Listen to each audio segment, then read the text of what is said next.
Ibinahagi ng isang matatag na ina at career woman na si Mrs. Dolly Reyes Quesada kung paano niya nakamit ang tagumpay sa buhay, kanyang mga karanasan at mga natutunan sa programang Count Your Blessings sina former Governor Jerry Domingo Umali at Dr. Kita Guzman.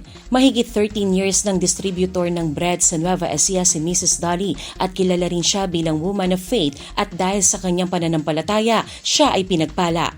Kwento nito, dati siyang coordinator of garments at noong mga panahong siya ay nagdo-duty sa iba't ibang mga malls ay kakahiwalay lang nila ng kanyang asawa.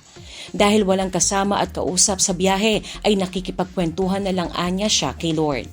Ikinuwento rin niya na sa dami ng kanyang pinagtrabahuhan ay hiniling niya kay Lord na magkaroon ng maliit na store sa isang mall sa Cabanatuan City at nangako siya sa Panginoon na hati sila sa kanyang kikitain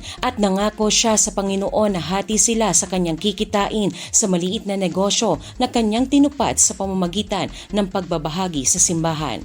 Hindi anya maiiwasan ang mga problema sa negosyo. Hinarap niya ang mga ito sa tulong ng dasal. Pero nung una talaga, paiyakan. Pero talagang sa Lord mo lang talaga iiyak eh.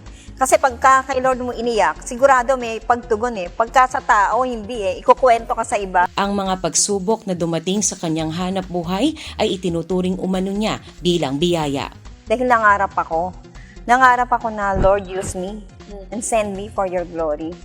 Na gusto kong maging daluyan ng pagpapala. Payo niya sa mga nais din magsimula ng negosyo, kung ano ang hawak na puhunan ay yon ang pasimulan at ang lahat ng kikitain ay ikonekta sa Panginoon. Shane Tolentino para sa Balitang Unang Sigaw.